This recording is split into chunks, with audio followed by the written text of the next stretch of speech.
যুদ্ধবিরতি লঙ্ঘন করে ইরানে মার্কিন হামলার ঘটনায় প্রতিক্রিয়া জানিয়েছে তেহরান। জানিয়েছে শান্তি আলোচনার মধ্যেই এমন হামলার পর যুক্তরাষ্ট্রের উপর থেকে বিশ্বাস পুরোপুরি হারিয়ে ফেলেছে তারা।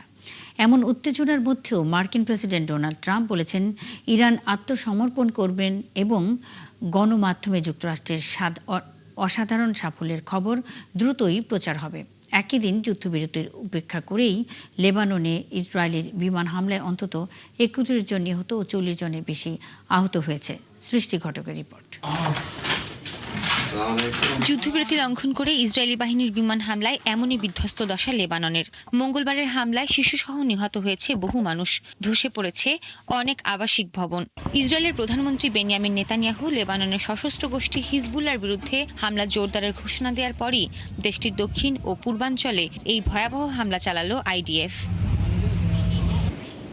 এর আগে সোমবার ইরানের ৬ সপ্তাহের যুদ্ধবিরতি লঙ্ঘন করে যুক্তরাষ্ট্রের হামলার তীব্র প্রতিক্রিয়া জানিয়েছে তেহরান। বলেছে শান্তি আলোচনার মাঝেই এই হামলার ঘটনায় যুক্তরাষ্ট্রের ওপর থেকে পুরোপুরি আস্থা হারিয়ে ফেলেছে তারা।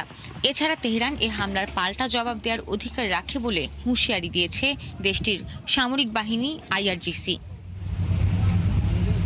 ইরানের প্রেসিডেন্ট মাসুদ পেজেশকিয়ান বলেছেন তেহরানের প্রতিরক্ষা সক্ষমতা অবাক করেছে যুক্তরাষ্ট্রকে। তারা কোনোদিন কল্পনাও করতে পারেনি আমাদের সামরিক বাহিনীর প্রতিরক্ষা ও প্রতিঘাত সক্ষমতা এতটা শক্তিশালী। এটা তাদের সবাইকে পুরোপুরি অবাক করে দিয়েছে। একই দিন এক বিবৃতিতে ইরানের সর্বোচ্চ ধর্মীয় নেতা মুজতবা খামেনি বলেছেন মার্কিন ঘাঁটি থাকার কারণে মধ্যপ্রাচ্যের দেশগুলো ইরানের জন্য এখন আর কোনো নিরাপত্তা বলয় হিসেবে কাজ করছে না। চলমান এই উত্তেজনার মধ্যেও মার্কিন প্রেসিডেন্ট ডোনাল্ড ট্রাম্প আবারও দাবি করেছেন দ্রুতই আত্মসমর্পণ করবে ইরান এবং গণমাধ্যম যুক্তরাষ্ট্রের অসাধারণ অর্জন ফলাও করে প্রচার করবে। নিজের ট্রুথ সোশ্যালে মঙ্গলবার এক পোস্টে একথা জানান ট্রাম্প। সৃষ্টি ঘটক, ৭১। সৌদি আরব সহ মধ্যপ্রাচ্যের দেশগুলোতে উৎসবমুখর পরিবেশে উদযাপিত হচ্ছে ঈদুল আজহা। ঈদের নামাজ, পশু কোরবানি এবং হজের আনুষ্ঠানিকতার মধ্য দিয়ে মুসলিম বিশ্বের অন্যতম বড় এই ধর্মীয় উৎসব পালন করছেন ধর্মপ্রাণ মুসলমানরা। হজের গুরুত্বপূর্ণ আনুষ্ঠানিকতা উকুফে আরাফা শেষ হওয়ার পরই মধ্যপ্রাচ্যে ঈদুল আজহার আনুষ্ঠানিকতা শুরু হয়। মালয়েশিয়া, ইন্দোনেশিয়া ও যুক্তরাজ্যেও পালিত হচ্ছে ঈদুল আজহা। এরই মধ্যে ঈদের নামাজে মালয়েশিয়াতে সমবেত হয়েছেন ধর্মপ্রাণ মুসলমানরা। বাংলাদেশি প্রবাসীরাও বিপুল উৎসাহ উদ্দীপনার সাথে পালন করছেন ঈদুল আজহা। অনেকেই পরিবারের সাথে ভাগাভাগি করছেন ঈদের আনন্দ। ত্যাগের মহিমা, ভ্রাতৃত্ববোধ আর আনন্দ ভাগাভাগি করে নেওয়ার বার্তা নিয়ে প্রতি বছর ঘুরে আসে ঈদুল আজহা। কিন্তু এবারের ঈদেও ফিলিস্তিনের আকাশ বারুদের গন্ধে ভারী। পশু সংকটে বিধ্বস্ত গাজায় নামছে না ঈদের খুশি। শোক, ভয় আর বেঁচে থাকার সংগ্রাম নিয়ে খান ইউনিসের একটি ভাঙা কসাইখানায় ঈদ পার করছেন তারা। ফিলিস্তিনিদের ধূসর ঈদ নিয়ে আরও জানাচ্ছেন চৈতি সরওয়ার। খান ইউনিসের ছোট্ট তাঁবুতে বসে সোনিয়া আবু তাইমা ঈদের স্মৃতিচারণ করেন। বলেন ঈদের আনন্দের বদলে মৃত্যু, বোমা আর ধ্বংসের কথা। তৃতীয় বছরের মতো ঈদ চলে যাচ্ছে আমাদের শিশুদের হাসি ছাড়া। এক সময় আমরা সবাই এখানে কোরবানি দিতাম, এখন গাজা সবকিছু থেকেই বঞ্চিত। একই আক্ষেপ ইজাদ আল আজরার কণ্ঠেও। টানা তৃতীয় বছরের মতো ঈদুল আজহায় কোরবানি দিতে পারছেন না তারা। যুদ্ধের ভয়াবহতা ও গবাদি পশুর সংকটে এই উৎসবের ঐতিহ্যটি এখন বিলুপ্তির পথে। এই কসাইখানায় এক সময় মানুষ কোরবানি দিত, শিশুদের নিয়ে আসতো। এখন এখানে উদ্বাস্তু পরিবার থাকে, চারিদিকে শুধুই ধ্বংস। আমাদের শিশুরাও তো অন্য দেশের শিশুদের মতো আনন্দ পাওয়ার অধিকার রাখে। গাজা কৃষি মন্ত্রণালয়ের তথ্য অনুযায়ী প্রতি বছর ঈদুল আজহায় প্রায় ২০,০০০ গরু ও ৪০,০০০ ভেড়া আনা হতো গাজায়। তবে যুদ্ধ শুরুর পর থেকে পশু প্রবেশ পুরোপুরি বন্ধ। স্থানীয়ভাবে পশুপালনের সক্ষমতাও প্রায় ধ্বংস হয়ে গেছে। যুদ্ধের প্রভাব জন্ম দিচ্ছে ভয়াবহ অর্থনৈতিক বৈষম্য ও দুর্ভিক্ষের। স্থানীয়রা বলছেন শুধু পশুর অভাবই নয়, পুরো প্রাণী সম্পদ ব্যবস্থায় ভেঙে পড়েছে। খামার, বাজার এবং সরবরাহ ব্যবস্থা কার্যত অচল হয়ে গেছে। যুদ্ধবিধ্বস্ত এই প্রান্তরগুলোতে এবারের ঈদ কোনো উৎসব নয়, বরং বেঁচে থাকার এক নীরব আর্তনাদ। চৈতি সরওয়ার, ৭১। কোরবানির ঈদকে সামনে রেখে কলকাতার পশুর হাটগুলোতে এবার ভিন্ন চিত্র। গরু ও মহিষ জবাইয়ে কড়াকড়ি আর প্রশাসনিক নজরদারির কারণে অধিকাংশ হাটে মিলছে না এসব পশু। ফলে কোরবানির জন্য খাসি আর দুম্বাকেই বেছে নিতে হচ্ছে ক্রেতাদের। বাড়তি চাহিদায় এসব পশুর দাম বেড়েছে প্রায় দ্বিগুণ। এতে বিপাকে পড়েছেন মধ্যবিত্তরা। কলকাতা থেকে সত্যজিৎ চক্রবর্তীর পাঠানো তথ্য ও ছবিতে অরিসুল ইসলামের প্রতিবেদন। কোরবানির ঈদের আগে যেখানে কলকাতার পশু হাটগুলো গরু আর মহিষে ভরে থাকার কথা, সেখানে এবার দেখা মিলছে একেবারেই ভিন্ন দৃশ্যের। পার্ক সার্কাসের ঐতিহ্যবাহী পশু হাটে গত বছরও ছিল গরুর জমজমাট বেচাকেনা, কিন্তু এবার সেখানে পশুর বদলে বিক্রি হচ্ছে পোশাক। ফলে বাধ্য হয়েই মুসলমানদের ঝুঁকতে হচ্ছে খাসি ও দুম্বার দিকে। আর এই সুযোগে এসবের বাজার দর কয়েকগুণ বাড়িয়ে দিয়েছে ব্যবসায়ীরা। ক্রেতারা বলছেন, গরু ও মহিষ কোরবানির ব্যাপারে কঠোর আইন প্রয়োগের কারণেই খাসি ও দুম্বার বাজারের এই অবস্থা। গরু বন্ধ হয়েছে, আমাদের এদের উপর চাপ হয়েছে। हमको ऐसा लग रहा है कि इतना ज्यादा दाम है क्योंकि गाय नहीं मिल रहा। আমাদের তো গরু করতাম, এখন খসি করছি, কি করব? মোদিজি বন্ধ করে দিল। ছোট এসব পশুর দাম বেড়ে যাওয়ায় বেশি বিপাকে পড়েছে মধ্যবিত্ত পরিবারগুলো। যার খাসি দাম 15,000 টাকা ছিল, ওর দাম হয়ে গেছে 30,000 টাকা, ডাবল হয়ে গেছে। तो की करे गरीब कुर्बानी करबे। गाय के ऊपर में आफत आया, ये लोग तो दाम इतना बढ़ा रहे हैं कि मिडिल क्लास आदमी का तो कुर्बानी करने का मतलब बस के बाहर है। সব মিলিয়ে খাসি আর দুম্বার বাড়তি চাহিদা যেমন ব্যবসায়ীদের মুখে হাসি ফুটিয়েছে, তেমনি সাধারণ ক্রেতাদের বাড়িয়েছে দুশ্চিন্তা। তাই শেষ সময়ে দাম কিছুটা কমার অপেক্ষায় রয়েছেন অধিকাংশ ক্রেতা। অরিসুল ইসলাম, ৭১। পশ্চিমবঙ্গের উত্তর ২৪ পরগনা জেলার বসিরহাটের বিথারি হাকিমপুর চেকপোস্টে অবৈধভাবে ভারতে প্রবেশ করা বাংলাদেশিরা ভিড় করছেন। ভারতে এসআইআর প্রক্রিয়া শুরুর পর বৈধ নথিপত্র না থাকা, সেই সাথে পশ্চিমবঙ্গে ক্ষমতায় বসা মুখ্যমন্ত্রী শুভেন্দু অধিকারী অনুপ্রবেশকারীদের বিরুদ্ধে কড়া পদক্ষেপ গ্রহণের নির্দেশ দেওয়ার পরই চেকপোস্টে এমন পরিবর্তন এসেছে। পশ্চিমবঙ্গের তরফ থেকে বলা হচ্ছে, বাংলাদেশিরা দীর্ঘদিন ধরে ভারতের বিভিন্ন জায়গায় অবৈধভাবে বসবাস করছিল। অন্যদিকে অনুপ্রবেশকারীদের দাবি, গত ১ থেকে ১.৫ বছর আগে দালালের সাহায্য নিয়ে তারা সীমান্ত পেরিয়ে রাজ্যের বিভিন্ন জায়গায় কাজকর্ম করতেন। চীনের চংকিং প্রদেশে টানা ভারী বৃষ্টিতে আকস্মিক বন্যা ও ভয়াবহ ভূমিধসে অন্তত ৭ জনের মৃত্যু হয়েছে, নিখোঁজ আরও ১১ জন। বন্যায় সবচেয়ে বেশি ক্ষতিগ্রস্ত হয়েছে ইয়ংচুয়ান জেলার কয়েকটি এলাকা। দুর্যোগ মোকাবেলায় মোতায়েন করা হয়েছে প্রায় ১,৮০০ উদ্ধারকর্মী। উদ্ধার অভিযানে ব্যবহার করা হচ্ছে নৌকা, ভারী যন্ত্রপাতি ও শতাধিক যানবাহন।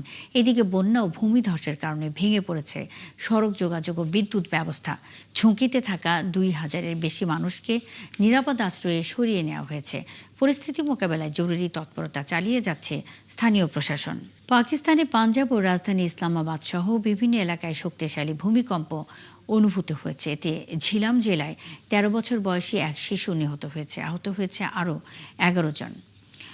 দেশটির আবহাওয়া অধিদপ্তর জানিয়েছে, মঙ্গলবার রিক্টার স্কেলে ৪.৮ মাত্রার ভূমিকম্পটি সন্ধ্যা ৭টা ৬ মিনিটে অনুভূত হয়।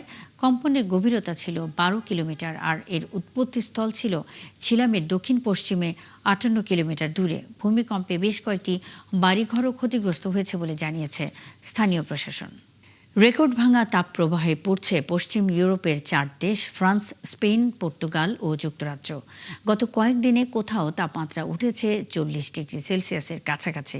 দ্রুত এ তাপমাত্রা কমবে না বলে জানিয়েছে ফ্রান্সের আবহাওয়া দপ্তর। এদিকে পর্তুগালে জারি করা হয়েছে সতর্কতা। স্পেন ও যুক্তরাজ্যেও বাড়ছে দাবদাহের প্রভাব। বিশেষজ্ঞরা বলছেন, সাধারণত মে মাসে এমন গরম দেখা যায় না পশ্চিম ইউরোপে। আরও জানাচ্ছেন দেওয়ান মুবাশিরা হোসেন।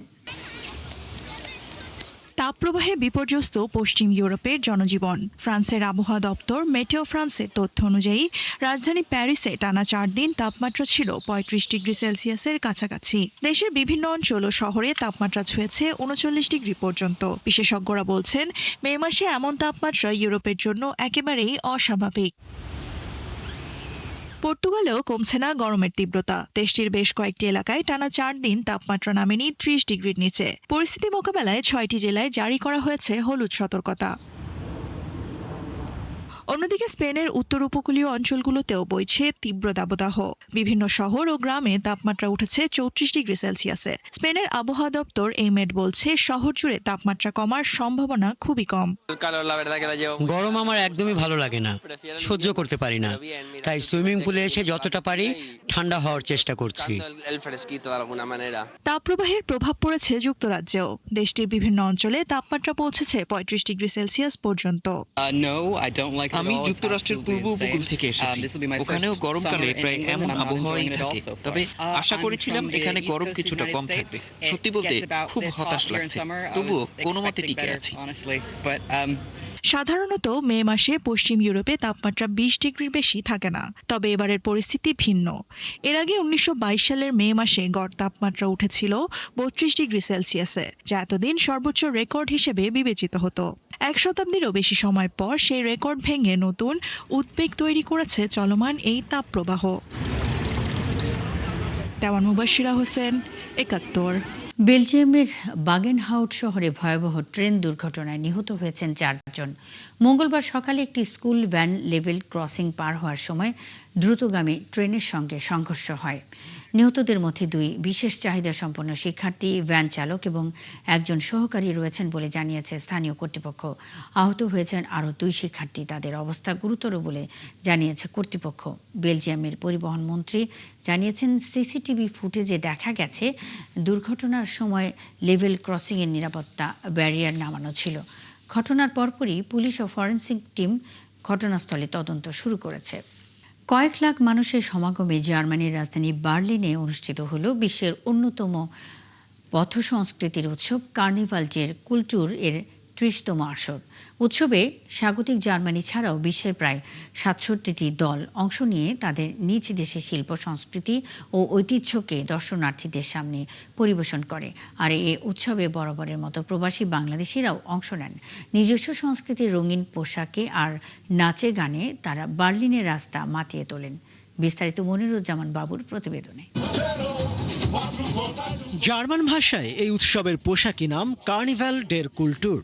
জার্মানিতে বর্ণবাদ, জাতি বৈষম্য, বিশেষ করে এখানে বসবাসরত অভিবাসীদের প্রতি বিদ্বেষের বিরুদ্ধে সাংস্কৃতিক প্রতিরোধের অংশ হিসেবে 1996 সালে শুরু হয়েছিল এই কার্নিভাল। শুরুতে উৎসবটি ছিল প্রতীকী সাংস্কৃতিক প্রতিবাদ। সেই প্রতীকী সাংস্কৃতিক প্রতিবাদ এখন বিশ্ব সংস্কৃতির মহা মিছিলে পরিণত হয়েছে। উৎসব উপলক্ষে বার্লিন শহরের প্রাণকেন্দ্র ফ্রাঙ্কফুর্ট এভিনিউ থেকে কার্লমার্ক্স এভিনিউ পর্যন্ত প্রায় 5 কিলোমিটার রাস্তা জুড়ে বিশ্ব সংস্কৃতির মেলা বসেছিল। এদিন রাস্তার 2 পাশে প্রায় 8 লাখ মানুষের ঢল নেমেছিল। বিশ্ব সংস্কৃতির এই মিলন মেলায় ইউরোপ, আমেরিকা, আফ্রিকা, এশিয়া সহ বিশ্বের নানা প্রান্তের মানুষ অংশ নেন। অংশগ্রহণকারীদের বর্ণাঢ্য পোশাক, গান বাজনা আর নৃত্যের তালে তালে বার্লিন হয়ে ওঠে ছন্দময় বর্ণিল। বিগত বছরগুলোর মতো এবারও বার্লিনের এই উৎসবে শরিক হয়েছিলেন জার্মান প্রবাসী বাংলাদেশিরা। তারা জনপ্রিয় দেশাত্মবোধক আধুনিক লোকগীতির সঙ্গে নেচে গেয়ে বার্লিনের রাস্তা মাতিয়ে তোলেন। বিশ্ব সংস্কৃতির এই উৎসবের উদ্যোক্তারা জানান, জার্মানিতে প্রায় 1 কোটি অভিবাসী ছড়িয়ে ছিটিয়ে আছেন। তাদের সাংস্কৃতিক ঐতিহ্য তুলে ধরার এক বড় মঞ্চ হয়ে উঠেছে এই উৎসব। মনিরুজ্জামান বাবু, ৭১। এই ছিল এখনকার আয়োজনে। বিশ্বের আরও নতুন কিছু খবর ও বিশ্লেষণ নিয়ে দুপুর 1টায় আবারও হাজির হবে বিশ্বযোগ। সরাসরি সংবাদ অনুষ্ঠান দেখতে চোখ রাখুন ৭১-এর ফেসবুক পেজ এবং সাবস্ক্রাইব করুন ৭১-এর ইউটিউব চ্যানেল। থাকুন ৭১-এর সাথেই।